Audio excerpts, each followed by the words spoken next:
Je sais que beaucoup de personnes ont du mal à devenir souples et il existe aussi énormément de confusion dans le domaine de la souplesse, raison pour laquelle dans cette vidéo je vais vous partager les secrets entre guillemets en ce qui concerne la souplesse et comment vous allez pouvoir atteindre un très bon niveau de souplesse et ce le plus rapidement possible.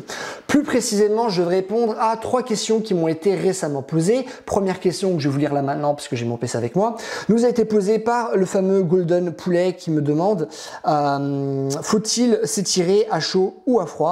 Deuxième question qui a été posée par Dr Lily qui me dit « Salut Clément, merci pour vos efforts, vidéos sont très intéressants. » Merci à toi.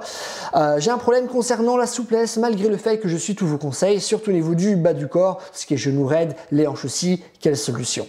Et troisième et dernière question qui m'a été posée par Badra Dénoncin qui me pose différentes questions que je vais répondre aussi dans d'autres vidéos. Mais dans cette vidéo, je vais simplement m'intéresser à une des questions qu'elle a posées qui est quelle est la différence entre la mobilité et la souplesse. Et vous allez voir que par l'intermédiaire finalement de ces questions-là, je vais vous donner énormément d'informations qui vont être directement applicables et qui vont vous permettre de progresser rapidement. Okay, avant de continuer cette vidéo, j'ai ultra chaud, c'est horrible, je transpire, toute ma maison est fermée pour avoir un bon éclairage et pour que tout soit bien pour la vidéo, mais c'est horrible, je transpire comme c'est pas possible.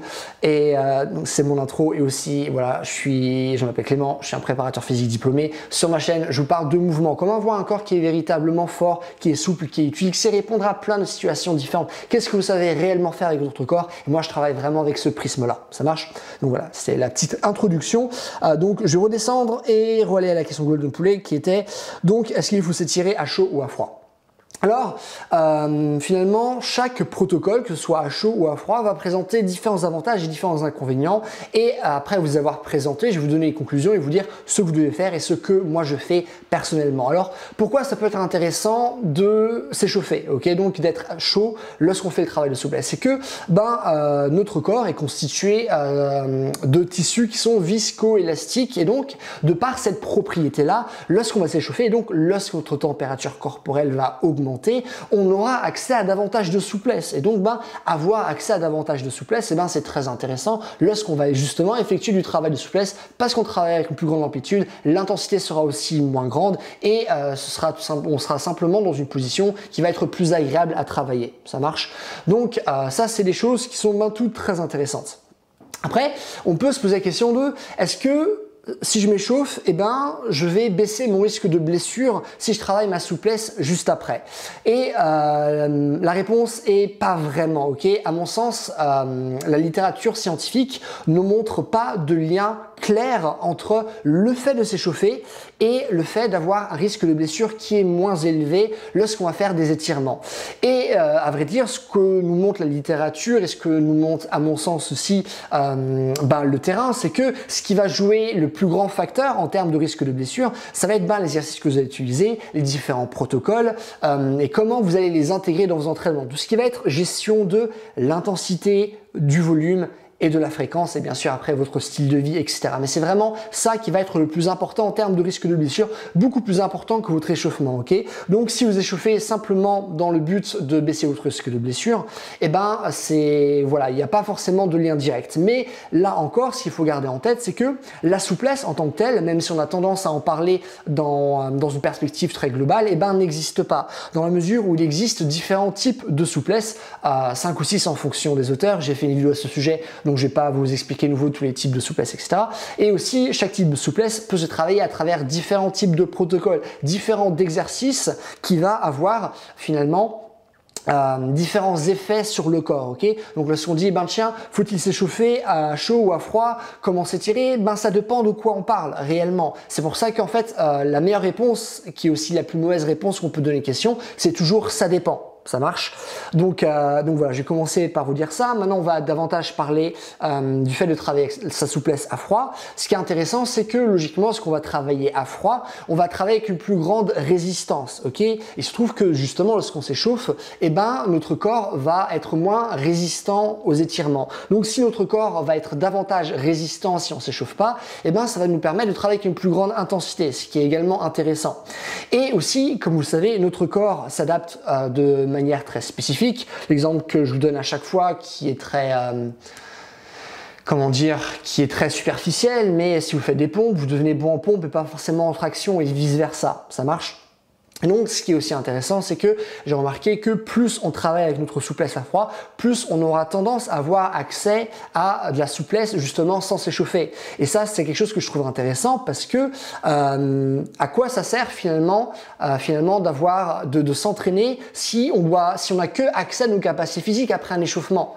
C'est comme si maintenant, à Lyon, avant d'aller chasser, je dirais ouais, ok, il y a une gazelle qui est pas loin, je pourrais manger et nourrir ma famille, mais attends, laisse-moi le temps de m'échauffer pendant 15-20 minutes. Ou de dire, ah ouais, je suis quelqu'un qui est souple et quelqu'un qui est fort. Juste après 20 minutes d'échauffement, c'est quelque chose qui n'a pas forcément de sens. Raison pour laquelle c'est aussi intéressant de travailler la souplesse à froid. Donc en soi, travailler les deux, faire des mélanges, c'est ce qui serait parfait. Qu'est-ce que moi je fais? Moi je m'échauffe pas. Je m'échauffe pas pour mon travail de souplesse, je m'échauffe pas pour mon travail de force. Je m'échauffe dans certains cas, mais qui sont rares. J'ai fait une vidéo à ce sujet, donc je vais pas m'expliquer de nouveau par rapport à ça. Néanmoins, est-ce que vous devez vous échauffer? La réponse est, ça dépend de ce que vous voulez faire. Si vous voulez travailler davantage d'amplitude, si vous voulez être plus à l'aise que vous travaillez, à ce moment-là, échauffez-vous. Si vous le faites simplement dans une optique de baisse du risque de blessure, à ce moment-là, c'est pas forcément le plus intéressant. Et ce qui va être le plus important, c'est que si vous décidez de ne pas vous échauffer, ça va être simplement comment vous allez premièrement gérer l'intensité, ce qui va être le plus important. Après aussi tout ce qui est volume, fréquence, etc. Mais ça va être l'intensité. Donc si vous travaillez avec une très forte intensité, imaginons beaucoup de high kick ou un enchaînement génie, vous allez devoir faire un grand écart sauté, etc. Du coup, à partir du moment où on va commencer à mélanger d'autres qualités physiques, comme la force, la souplesse, etc., à ce moment-là, ça va être beaucoup plus intéressant de s'échauffer.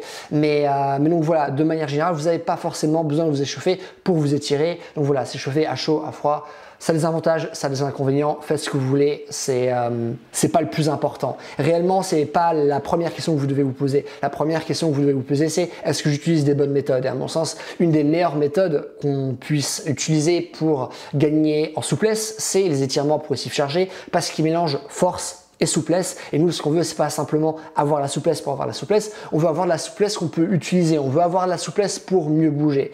Et donc voilà. Donc je vais pas vous refaire une vidéo sur les étirements progressifs chargés. Je vous en mettrai une à la fin de celle-ci si ça vous intéresse pour avoir davantage d'informations. Mais donc voilà. Donc ça c'est la première réponse que je vous donnais à la première question. C'est horrible. Je sais pas si ça se voit, mais je suis trempé. J'espère que je serai pas ultra dégueu sur la vidéo parce que sinon ça me ferait chier de la publier. Mais voilà, sachez que je souffre. Donc voilà. Donc deuxième question. Qui était par Dr Lily, qui dit que j'ai un problème concernant la souplesse et malgré le fait que je suis mes conseils. Alors, j'aurais tendance à dire que il y a 99% de chances que tu ne suis pas mes conseils réellement. Tu penses suivre mes conseils, mais en vérité que tu ne le fasses pas. C'est-à-dire qu'il y a toujours une grande différence déjà entre ce que j'ai dans ma tête et ce que je vais vous dire. Il y a encore une plus grande différence entre ce que je vous dis et ce que vous allez comprendre. Il y a encore une autre différence entre ce que vous allez comprendre et ce que vous allez réellement mettre en pratique. Ok ? Donc, la première question que je vais te poser, c'est est-ce que tu utilises les bons exercices? J'ai pas mal de routines, du coup, je suppose que, a priori, tu utilises les bons exercices. Après, une fois que tu as choisi les bons exercices, la deuxième question qu'il faut se poser, c'est est-ce que j'utilise les bonnes intentions?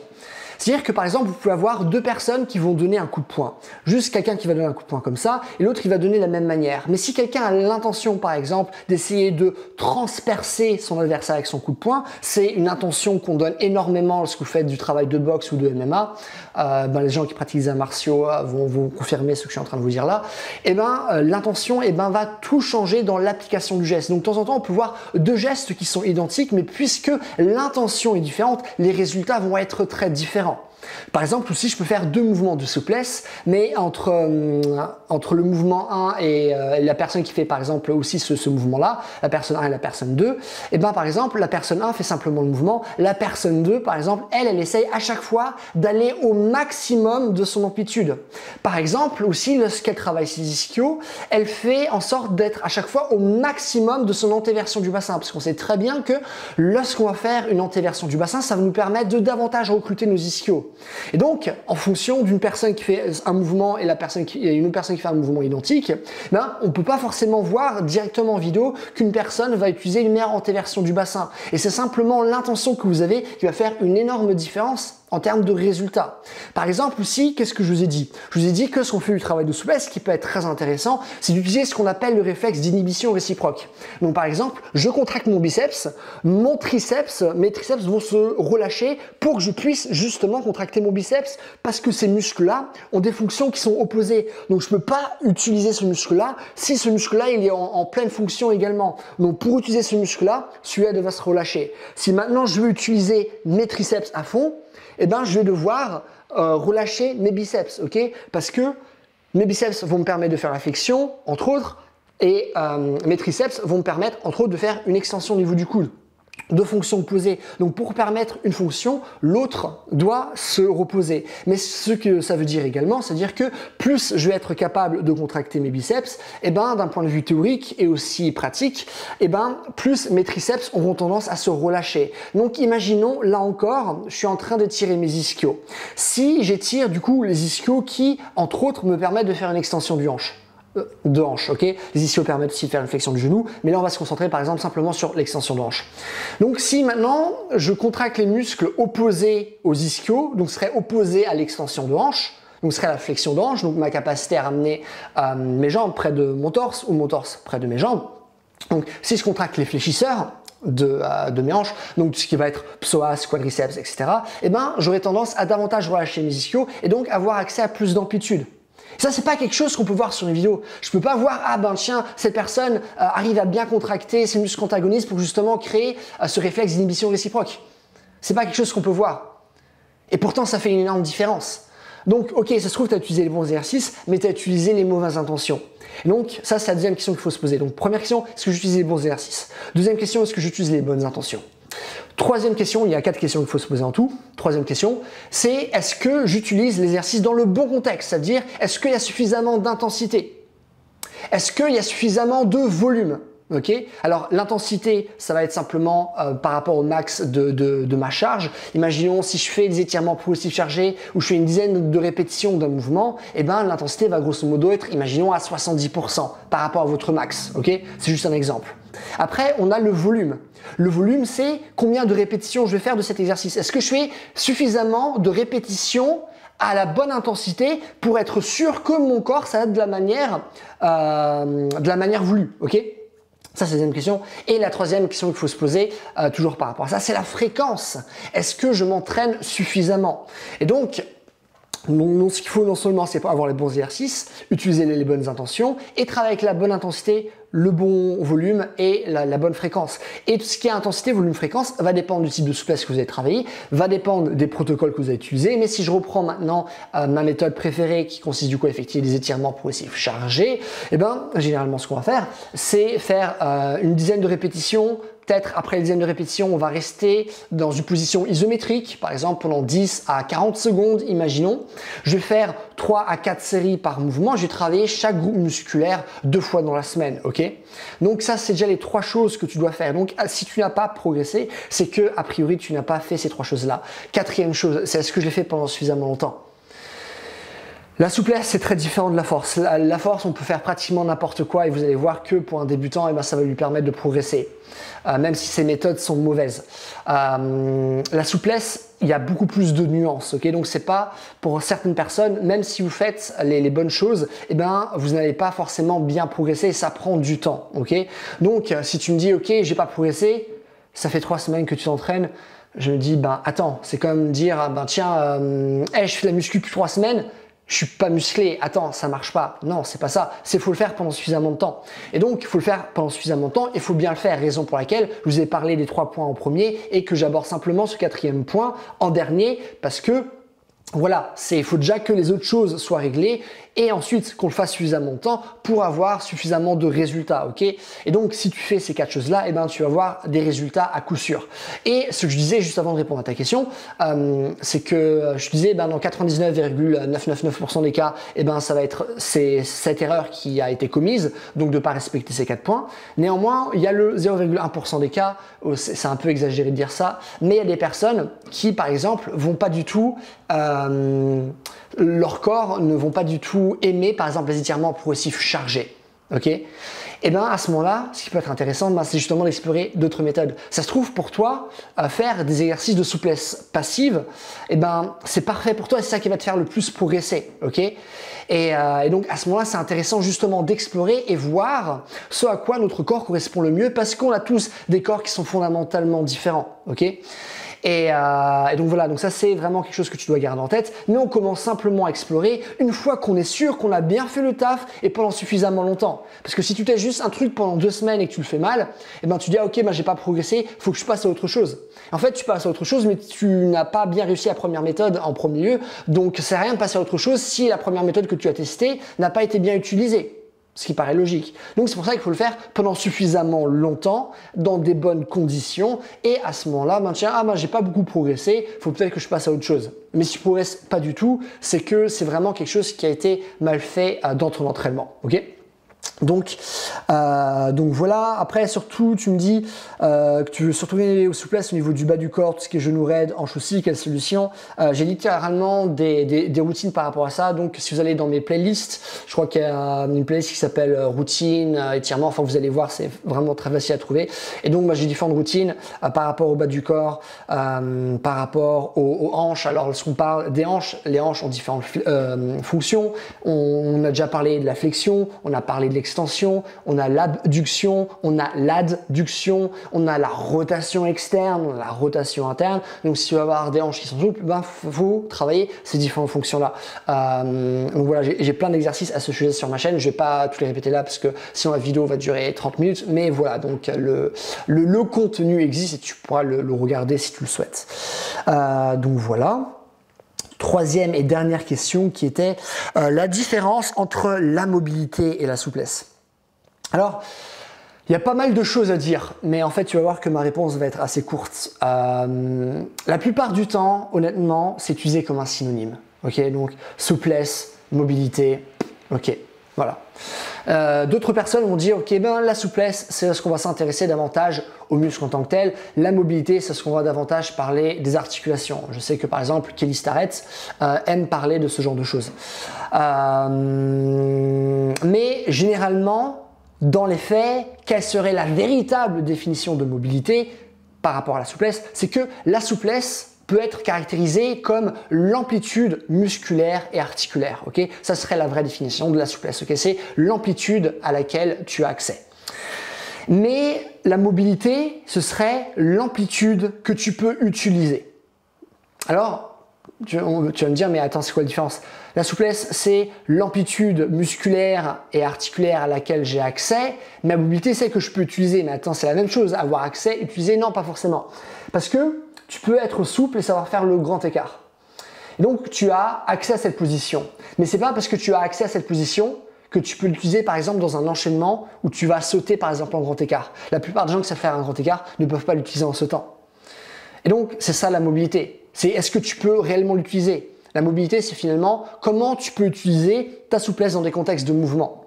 Alors, en vérité, c'est ce qui nous intéresse le plus. Ça marche. Donc voilà, c'est généralement dans ce contexte qu'on utilise la mobilité. À mon sens, dans tous les cas, c'est des définitions qui sont très grossières et qui manquent cruellement de nuances, qui ne représentent pas la vérité, parce que comme la souplesse va nous donner un certain degré de mobilité, enfin voilà, il y a énormément de nuances à dire.